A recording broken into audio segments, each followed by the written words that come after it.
Hello friends, എല്ലാവർക്കും learners അക്കാഡമിയിലേക്ക് സ്വാഗതം. പുതിയൊരു ജോബ് ഇൻഫോർമേഷൻ വീഡിയോ ആണിത്. കേരള ദേവസ്വം ബോർഡിൽ ഡ്രൈവർ കം പിയൂൺ തസ്തികയിലേക്ക് ഒഴിവുകളുണ്ട്. വിശദമായ വിവരങ്ങൾ നമുക്ക് ഈ വീഡിയോയിലൂടെ നോക്കാം. കേരള ദേവസ്വം റിക്രൂട്ട്മെൻറ്റ് ബോർഡിൽ ഡ്രൈവർ കം പിയൂൺ തസ്തികയിൽ ദിവസവേതനാടിസ്ഥാനത്തിൽ നിയമനത്തിനായിട്ടുള്ള അറിയിപ്പാണിത്. ഇതിലേക്ക് അപേക്ഷിക്കാൻ വേണ്ട യോഗ്യത എന്ന് പറയുന്നത് 10ാം ക്ലാസ് പാസ്സായിരിക്കണം. കൂടാതെ 3 വർഷമായി നിലവിലുള്ള സാധുവായ LMV ഡ്രൈവിംഗ് ലൈസൻസ് ഉണ്ടായിരിക്കണം. 21നും 40 വയസ്സിനും ഇടയിലുള്ളവർക്കാണ് അപേക്ഷിക്കാൻ സാധിക്കുക. 3 വർഷത്തെ ഡ്രൈവിംഗ് പരിചയം ആവശ്യമാണ്. സേവന വേതന വ്യവസ്ഥകൾ സർക്കാർ നിശ്ചയിക്കുന്ന നിരക്കിലായിരിക്കും. നിബന്ധനകൾ: ഭിന്നശേഷി വിഭാഗത്തിൽപ്പെട്ടവർക്ക് ഈ ഉദ്യോഗത്തിന് അപേക്ഷിക്കുവാൻ അർഹരല്ല.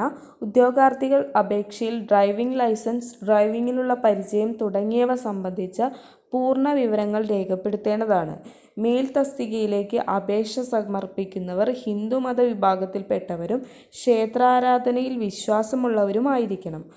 അപേക്ഷകർ ഇതോടൊപ്പം ചേർത്തിരിക്കുന്ന ഫോറം 25/3/2023 മുൻപായി താഴെ പറയുന്ന മേൽവിലാസത്തിൽ അപേക്ഷ സമർപ്പിക്കേണ്ടതാണ്. Secretary, Devaswom recruitment board, Thiruvithamkoor Devaswom board building, MG road, Ayurveda college junction, Thiruvananthapuram. പേര്, മേൽവിലാസം, ജനന തീയതി, മതം, വിദ്യാഭ്യാസ യോഗ്യത, ഡ്രൈവിംഗ് ലൈസൻസ് നമ്പർ, തീയതി, ലൈസൻസ് കാലാവധി, പ്രവൃത്തി പരിചയം. ഞാൻ ഹിന്ദു മതസ്ഥനും ക്ഷേത്രാരാധനയിൽ വിശ്വാസിയുമാകുന്നു എന്ന് ഇതിനാൽ സാക്ഷ്യപ്പെടുത്തുന്നു എന്ന് കാണിക്കുന്ന സാക്ഷ്യപത്രം അപേക്ഷയോടൊപ്പം ഉള്ളടക്കം ചെയ്യേണ്ടതാണ്.